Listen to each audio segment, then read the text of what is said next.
여러분, 지난 한 주 동안 지내시면서 아무도 만나지 아니하시고 주변에 아무도 없는 상태에서 지내신 분이 계십니까?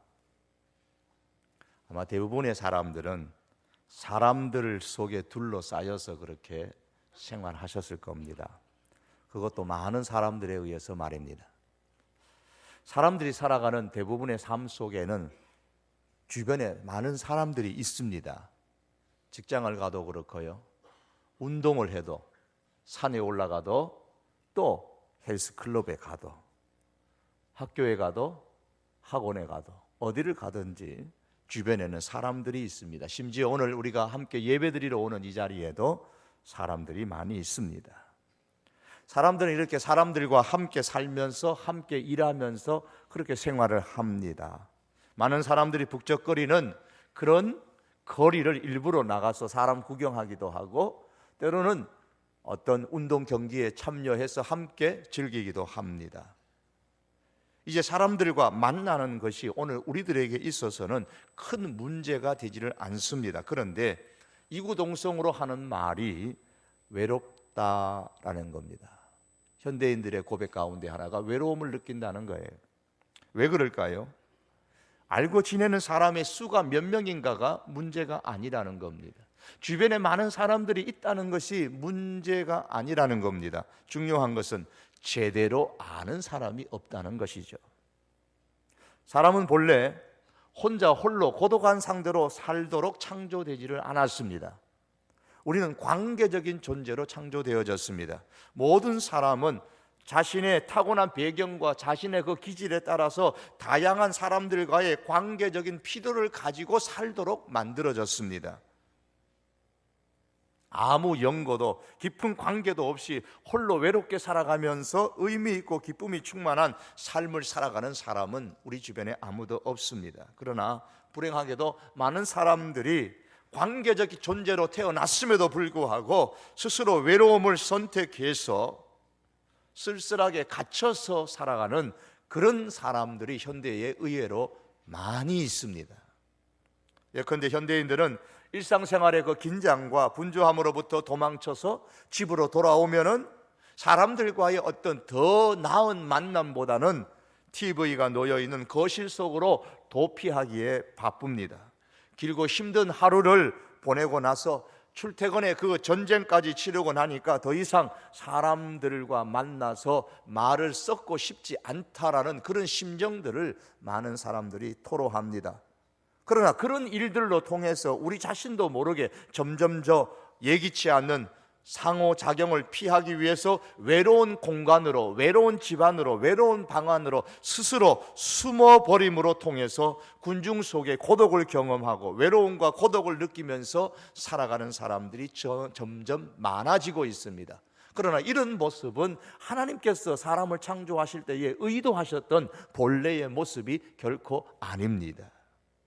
창세기 1장 2장의 말씀에 보시면 하나님께서 세상을 창조하신 사건이 나오는데요, 하나님께서 세상을 창조하시면서 되풀이되는 말씀 중에 하나가 좋았더라 라는 것입니다.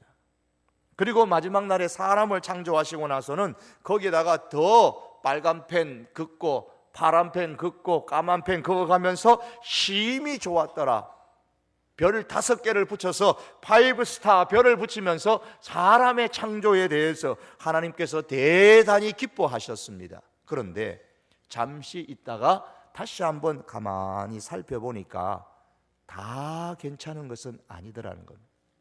다 좋은 것은 아니더라는 거예요. 창세기 2장 18절에 보면 하나님께서 창조하신 것 가운데 뭔가는 마음에 안 드시는 것이 하나 있더라는 거예요.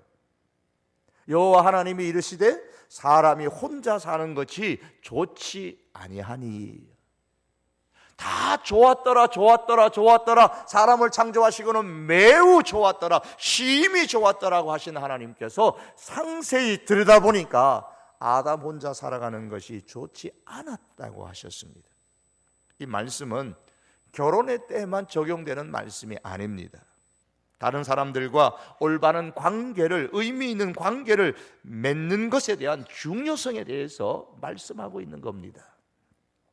하나님께서는 우리가 홀로 고독하게 사는 삶을 살도록 그렇게 창조하지 않으셨다는 거예요.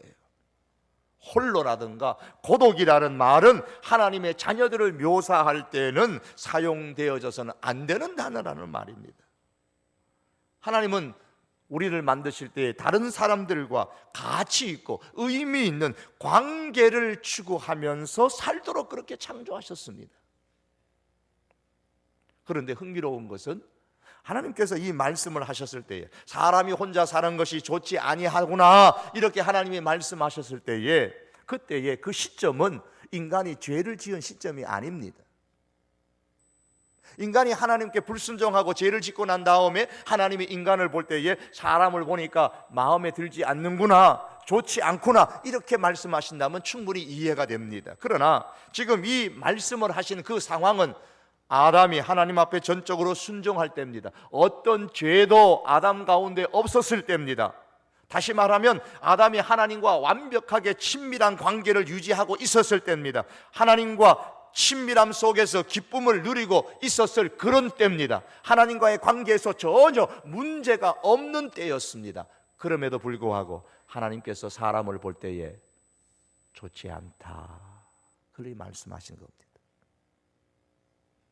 이것을 볼 때에 하나님은 분명 사람 안에, 우리 안에 사람만이 채울 수 있는, 사람이 들어와야 사람과의 의미 있는 관계를 맺어야만 만족할 수 있는 뭔가 뻥 뚫려 있는 공간을 우리 안에 만들어 놓으셨다는 거예요.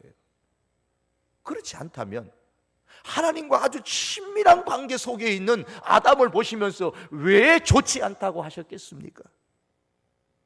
우리 속에, 우리 마음에 비어있는 빈 공간이 하나님이 아니라 사람으로 채워지지 않는다면, 우리는 고독 속에서 홀로 삶을 살아가게 된다면 분명히 주님 보실 때에, 하나님께서 보실 때에 좋지 않다라는 그런 판정을 받게 될 것입니다. 우리가 고독 속에서 살아갈 때 경험하게 되는 좋지 않는 것 중에 하나가 삶에 대한 관점을 잃어버리는 것입니다. 혼자 살아가는 사람은, 다시 말하면 주변에 아무런 사람과의 관계를 맺지 아니하고 살아가는 사람은 균형 잡힌 시각으로 조언해 주는 사람이 없게 됩니다. 그래서 어떤 사건을 당하거나 어떤 상황을 헤쳐나가려고 할 때에, 결정을 내려야 할 때에 그 상황을 상황 그대로 보는 것이 아니라 실제보다도 훨씬 더 부풀려서 좋게 보거나 아니면 그 반대로 훨씬 더 나쁘게 생각하는 그런 경향이 있습니다. 그래서 어떤 의사결정을 할 때에 사방을 둘러보아도 의논할 데가 없기 때문에 훨씬 더 스스로가 충동적으로 결정하기가 쉽습니다. 특별히 우리 성도가 홀로 신앙생활하고 주변에 의미 있는 관계를 맺고 살아가는 그런 다른 성도들이 없다면은 우리는 사단의 주요한 목표가 되는 것입니다. 늑대의 주된 목표물은 양무리 가운데 섞여 있는 그런 양무리가 아니고, 양들이 아니고 무리에서 홀로 떨어져 있는 그런 양인 것처럼 성도가 성도들의 그 무리 속에서 떨어져서 홀로 고립되어져 있을 때에 사단의 공격을 가장 먼저 받게 된다는 사실입니다. 또한 우리가 고독 속에서 살아갈 때 경험하게 되는 좋지 않는 모습 가운데 하나는 육체적인 건강이 훨씬 더 악화되기가 쉽다는 겁니다.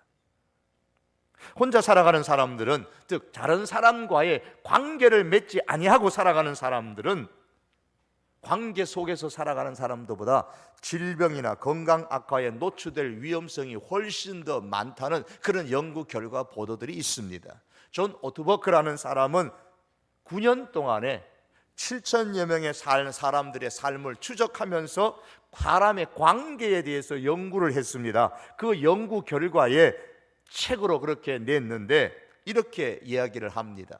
가장 고립된 환경에서 사는 사람들이 견고한 관계로 맺어진 사람들보다 사망 확률이, 죽을 확률이 3배가 높다라는 사실을 발견했다 그랬습니다.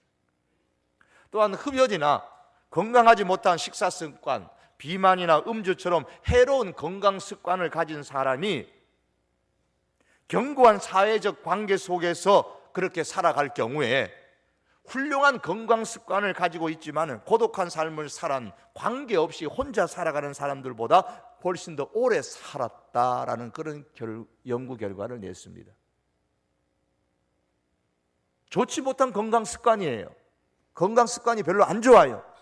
건강을 지키려는 습관이 안 좋습니다. 그러나 사람들과의 관계 속에서 살아가는데 힘썼더니 건강 습관이 좋음에도 불구하고 사람들과 관계를 맺지 않고 살아가는 사람보다는 훨씬 더 건강하다라는 겁니다. 견고한 인간과의 관계가 우리의 육체의 건강의 면에서 엄청난 도움이 된다는 이야기입니다. 임상심리학자인 헨리 클라우드라는 사람은 자신의 연구 결과를 보여주는 보고서에서 이렇게 얘기합니다. 다른 사람들과 관계를 맺고 사랑하는 그 인간의 그 능력은 정신건강과 육체건강의 기초가 된다라는 이야기를 했습니다. 홀로 고립되어져 있을 때에 우리는 그렇지 못한 사람들보다 훨씬 더 서서히 죽어가는 속도가 빨라진다는 겁니다. 그러므로 의미 있는 관계 없이 홀로 살아가는 삶은 결코 하나님께서 보실 때도 좋지 않고 실제로 우리의 영적인 삶이나 우리의 육적인 삶에 있어서 좋지 않습니다. 그것은 하나님께서 본래 의도하신 삶이 아니기 때문입니다. 하나님은 우리가 관계에 대한 갈망을 품고 살도록 그렇게 창조하셨습니다. 하나님과의 관계뿐만 아니라 사람과의 관계 속에서 살도록 하나님은 우리를 만드셨습니다. 다른 사람들과 의미 있는 관계를 맺지 않고는 특별히 우리의 영혼이 결코 잘 될 수가 없습니다. 오늘 요한 2서의 본문의 말씀은 우리들에게 이 사실을 다시 한 번 더 강조해 주고 있습니다. 신약성경 요한 2서에서 사도 요한은 그리스도인들이 이단에 대해서 어떻게 행동할 것인가에 대한 가르침을 주기 위해서 기록한 말씀입니다. 그런데 이 본문 1절에서 6절의 말씀은 이단에 대해서 본격적으로 말씀하기 이전에 먼저 교회 안에 있는 성도들이 사랑할 것을 권면하고 있습니다. 다시 말하면 이단을 물리칠 수 있는 방법 중에 하나가 뭐냐? 사단의 공격을 막을 수 있는 방법 중에 하나가 뭐냐? 성도들끼리 관계를 맺으며 서로 사랑의 관계를 맺으라는 것입니다. 본문에 보시면 성도가 서로 사랑해야 할 이유가 무엇인가가 나옵니다. 1절과 2절의 말씀입니다. 장로는 택하심을 입은 부녀와 그의 자녀에게 편지하노니, 여기서 부녀와 그의 자녀라는 말은 어떤 사람은 그 특정한 여성도들이나 그의 자녀들이라 그렇게 말씀하는 분도 있습니다. 그러나 많은 분들이 교회와 성도들을 의미한다고 봅니다. 왜냐하면 교회를 의미하는 그 단어 에클레시아라는 단어가 여성 명사이기 때문에 이렇게 부녀라는 그리고 그의 자녀라는 은유법을 사용해서 교회와 부녀라는 말로 표현을 했습니다. 성도들을 부녀의 자녀라는 말로 그렇게 표현했다고 봅니다. 자, 부녀와 그의 자녀들에게 말합니다. 내가 참으로 사랑하는 자요, 나뿐 아니라 진리를 아는 모든 자도 그리하는 것은, 사랑하는 것은 왜 그러냐? 우리 안에 거하여 영원히 우리와 함께 할 진리를 인함이로다. 진리를 인함이로다. 성도가 서로 사랑해야 하는 그 이유가 뭐냐? 진리 때문이라고 말씀합니다. 그런데 그 진리다, 우리 성경에는 그냥 진리지만 본래는 그 진리 때문이라, 그 진리로 인함이라. 그 진리가 어떤 진리냐면 진리를 수식하고 있는 2절의 앞에 나오는 우리 안에 거하여 영원히 우리와 함께 할 진리. 다시 말하면 우리 안에 현재 거하고 있고 또 우리와 함께 영원히 함께 할 진리. 그런데 이 진리가 무엇을 의미합니까?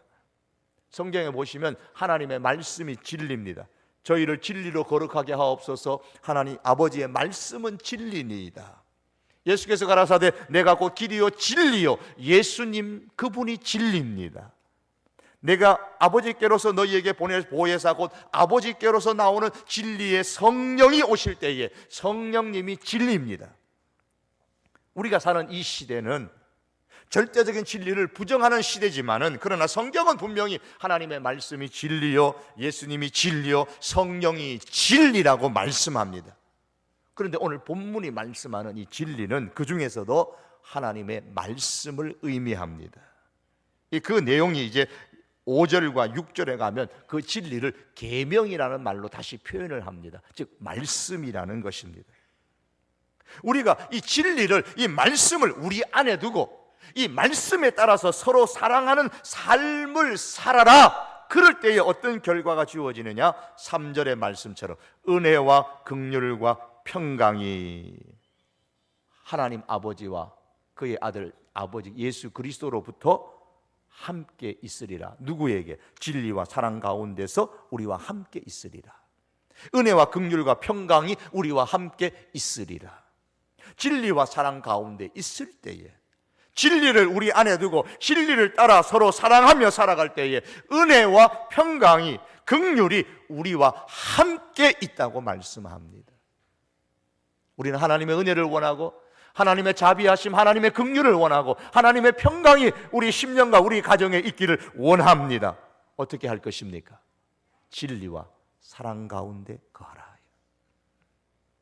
진리 가운데만 있으면 안 됩니다. 진리와 사랑 가운데 있어야 합니다. 진리에 대한 확신만 가지고서도 안 됩니다. 진리를 실천하는 사랑이 거기에 함께 있어야 합니다. 다시 말하면 사랑과의 의미 있는 관계가 있어야 된다는 말입니다. 진리에 대한 확신이 있으면서도 심령의 만족이 없는 경우가 있습니다. 지금 아담이 그런 거예요. 하나님께서 하나님과 아주 친밀한 관계를 맺고 있는 아담을 보시면서 좋지 않다고 지금 말씀하셨어요. 하나님과 친밀한 관계를 맺고 있어도 그 하나님의 마음이 보시기에 좋지 않을 수도 있다는 겁니다. 왜요? 사랑과의 관계가 없었기 때문입니다. 개인이 아무리 진리를 지식적으로 믿고 진리를 간직한다고 해도 은혜와 긍휼과 평강을 누릴 수 없을 수가 있습니다. 그러므로 혼자서 우리가 기독교의 진리를 정복해 보려고 시도하는 사람은 어리석은 사람입니다. 혼자서 성경 보고 혼자서 신학을 연구하고 혼자서 열심히 기도하고 혼자서 어떤 신앙의 경지에 도달하려고 힘써보고 그렇게 혼자서 힘을 쓴다고 해도 결코 경험할 수 없는 영적인 은혜가, 긍휼이, 평강이 분명히 있습니다. 기독교는, 우리 신앙은 함께입니다. 함께가 아니면 도저히 조절할 수 없는, 상상조차 할 수 없는 그런 은혜와 평강이 있습니다. 그렇기 때문에 우리 예수님을 믿는 사람은 교회를 찾아가서 반드시 교회 생활을 해야 합니다. 그러나 단순히 교회에 올라와서 예배만 드린다고 해서 되는 게 아닙니다. 그 예배는 지금 우리가 하나님 앞에 드리고 있습니다. 이 예배만이 아니라 같은 진리를 고백하고 같이 하나님을 예배하는 성도들이 진리에 따라서, 말씀에 따라서 서로 사랑하는 의미 있는 관계가 맺어져야만 하는 것입니다. 그렇기 때문에 이 사실을 경험한 사도 바울은 내가 이제 내게 구하노니 서로 사랑하자 그랬어요. 의미 있는 관계를 맺자 말입니다. 사랑이라는 게 함께 서로 교제하는 데서부터 시작되는 게 아닙니까? 그리고 이 사랑을 하면 할수록 그 사랑하는 사람 사이에 의미 있는 관계가 맺혀지잖아요. 우리 성도의 사랑은 세상에서 말하는 사랑과는 달라야 합니다. 우리 성도의 사랑, 우리 성도들의 의미 있는 관계는 진리 가운데서 서로 함께 교제하는 것입니다. 진리에 따라서, 말씀에 따라서 함께 교제하는 겁니다. 6절의 말씀에 의하면 사랑은 그 계명을 쫓아 행하는 것이라 그랬습니다. 하나님의 계명을 따라 사는 것, 진리에 따라 교제하는 것, 이것이 곧 사랑입니다. 사랑의 시작이에요. 서로 사랑하는 이웃이 곁에 있을 때에 거기에 혼자서는 결코 경험할 수 없는 은혜가 있고 긍휼이 있고 평강이 있습니다. 여러분, 집을 고르실 때에 어떤 기준을 보고 고르십니까? 여러분, 현재 사시는 집을 보시면서 어떤 기준에 고르셨습니까? 대부분은 형편, 주머니 사정 따라서 고르신 분이 대부분이겠지요. 그러나 내 주머니 속에 충분한 물질이 갖고 있다면 어떤 조건을 선택하시겠습니까? 보통 사람들이 선호하는 집을 보면 주로 주변에 좋은 경치, 아니면 좋은 교통, 좋은 학군, 이런 걸 주로 많이 봅니다. 그래서 경치가 좋고 교통이 편리하고 학군이 좋은 곳이 최고의 주택지로 꼽습니다. 그리고 이후에 프리미엄이 많이 붙을 것이다, 그런 부동산에 대한 기대도 같습니다. 그러나 여러분, 옛날에는 좋은 이웃과 함께 사는 것이 집값의 가장 큰 프리미엄이었습니다. 주변에 누가 사느냐는. 좋은 이웃은 천만금을 주더라도 사야 한다는 옛 사람들의 말이 있습니다. 좋은 친구, 좋은 동료, 좋은 이웃, 좋은 성도는 가치로 환산할 수 없는 보배입니다. 중국 남북조 시대의 남조 역사서에 이런 이야기가 있습니다. 송계하라는 고위 관리가 이제 퇴직을 얼마 앞에 두고서 앞으로 내가 퇴직하면 어디서 살까 살 집을 보러 다녔습니다. 남들이 여기저기 좋은 곳을 추천해 주는 곳을 가봤는데 별로 마음이 들지 않았습니다. 그러다가 1,100만 금을 주고 한 집을 샀습니다. 그 집 옆에는 누가 사는가 하면 여승진이라는 사람이 살고 있었습니다. 사실 그 집값은 100만 금밖에 안 되는 집입니다. 그런데 이분이 1,100만 금을 주고 샀습니다. 그 소식을 들은 옆집에 있는 여승진이라는 사람이 이유를 물었습니다. 아니, 왜 그렇게 비싸게 주고 샀느냐고. 그랬더니 송계하라는 사람이 대답이 이렇습니다. 100만 금은 집값으로 지불한 거고 1,000만 금은 당신과 이웃이 되기 위한 값으로 지불한 거다 그랬습니다. 그래서 이 송계하라는 사람은 집을 고르는 데 있어서 가장 중요한 조건을 좋은 이웃에 둔 겁니다. 1,000만 금을 주고서라도 좋은 이웃과 함께 한다는 것이 행복한 일이라면, 좋은 성도를 좋은 이웃 관계로 맺고 살아간다면 얼마나 좋습니까? 우리 좋은 성도와 더불어서 이웃 관계를 맺으면서 일주일에 우리가 한 번씩 만나서 말씀을 나누고 그 말씀을 따라서 격려하고 말씀에 의해서 우리가 위로하고 서로 사랑하며 서로 교제하며 살아갈 수 있다면 이 땅에서 이보다 더 행복한 일이 어디 있겠습니까? 더 가치 있는 일이 어디 있습니까? 사랑하는 성도 여러분, 좋은 성도를 좋은 이웃으로 만드십시오. 현대는 내 옆에 살아도 이웃이 될 수 없을 수가 있죠.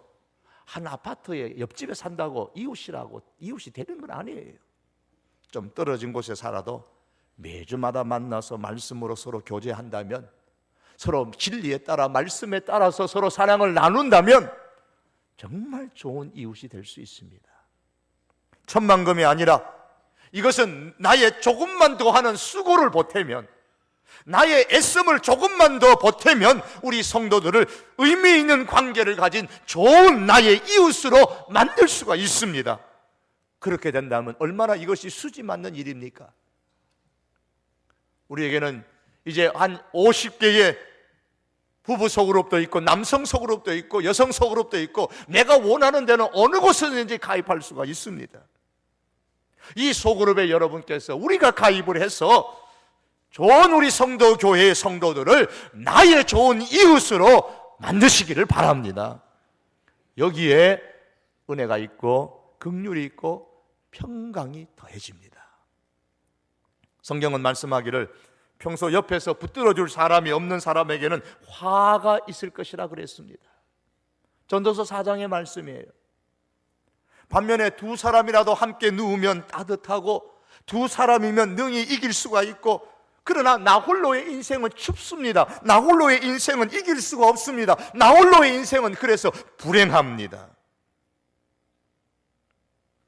우울증에 걸리면 사람들은 나 홀로의 인생을 즐기려고 합니다. 우울증의 증상 가운데 하나가 그거잖아요. 사람 만나기 싫고 혼자 있고 싶고, 그리고 사람 만나는 게 두렵고, 그래서 사람을 가능한 피하려고 합니다. 그 마음에 벼서 병이 걸린 거예요. 그러다가 인생이라는 게 홀로 살아가는 게 너무 허무하다고 생각을 하고 마침내 삶의 가치를 무시하고 자살을 택하게 됩니다. 그래서 이 우울증을 빨리 치료하지 않으면 그 마지막이 죽음이란 말이에요. 여러분, 우리는 이런 영적 우울증에 걸려서는 아니 됩니다. 나홀로 신앙을 즐기려는 것은 영적 우울증에 걸려있는 증상이에요. 빨리 이것을 치료하셔야 됩니다. 치료 방법 다른 거 없습니다. 진리 가운데서 우리 좋은 성도들을 좋은 이웃으로 만들으셔야 됩니다. 그 속에 함께 교제하셔야 됩니다. 폴 트룬이라는 사람이 말하기를 이 땅에서 혼자 할 수 없는 것이 두 가지가 있다 그랬습니다. 하나는 결혼하는 것, 다른 하나는 그리스도인이 되는 것. 이 두 가지는 이 세상에서 혼자 할 수 없다 그랬어요. 참으로 그리스도인으로 우리가 살기를 원한다면 나 홀로 인생은 되지 말아야 합니다. 말씀을 정리하기를 원합니다. 고독한 섬에서 홀로 사는 것처럼 사랑과 담을 쌓아놓고 혼자서 신앙생활 하시는 분 혹시 안 계십니까? 마치 깊은 산 속에서 혼자 돌을 닦는 사람처럼 그렇게 신앙생활 하기를 즐기는 분은 아니 계십니까? 그건 즐기는 게 아닙니다. 그 생활이 오래되게 되면 그로 인해서 오는 많은 영적인 해로움이 있습니다. 그런 모습을 보며 우리 하나님은 말씀합니다. 좋지 않구나. 그렇게 말씀합니다. 참으로 우리가 진리를 믿는다면, 참으로 우리가 하나님을 믿는다면 우리는 진리 가운데서 서로 교제하며 좋은 성도를 이웃으로 만드시기를 바랍니다. 이것이 오늘 성경이 말씀하는 사랑입니다. 이 안에 은혜가 있고 이 안에 긍휼함이 있고 이 안에 우리에게 주어지는 평강이 있습니다. 고독하게 외롭게 신앙생활을 하지 말고 행복하고 기쁘게 신앙생활할 수 있도록 하기 위해서 우리가 지금 구역 소그룹을 새롭게 강화하고 있지 않습니까? 다음 주일에 여러분들이 가고 싶은 그 구역 소그룹을 선택할 수가 있습니다. 물론 이 선택은 12월 달에도 계속 할 것입니다. 하지만 다음 주일에 결단하시고 이번 주일에 다시 한번 기도하시면서 결단하시고 어느 구역 소그룹이라도 여러분이 가입하시기를 바랍니다. 그래서 진리 안에서 우리 성도교회가 진리를 기초로 해서 말씀에 따라서 성도들과 서로 의미 있는 관계를 맺음으로 통해 좋은 성도를 좋은 이웃으로 만들어 행복하고 기쁨이 넘치는 신앙생활을 할 수 있기를 주님의 이름으로 축복합니다. 기도하시겠습니다. 하나님 아버지, 좋은 성도교회입니다. 하나님께서 함께 하시고 하나님이 기뻐하시는 교회입니다. 하나님과 우리 성도들이 친밀한 관계를 맺으며 살아갑니다. 그러나 이것만 가지고 하나님이 좋다고 말씀하지 아니하시고 사람과의 좋은 관계를 맺기를 원하시는 하나님, 이제 우리가 성도교회 교우들을 정말 좋은 이웃으로 만들어 진리 안에서 서로 사랑하고 교제하며 하나님의 뜻을 함께 이루며 격려하고 위로하며 용기를 주고 받으며 하나님 행복과 기쁨이 넘치는 신앙의 생활, 은혜가 있고 긍휼이 있고 평안이 있는 그런 신앙의 생활 하기를 원합니다. 악한 사단의 역사는 떠나가게 하시고 성령께서 이 가운데 역사하시고 도와주시옵소서. 우리 온 성도들이 좋은 우리 교우들을 믿음의 이웃으로, 좋은 이웃으로 만들게 하여 주시옵소서. 예수님의 이름으로 기도하옵나이다. 아멘.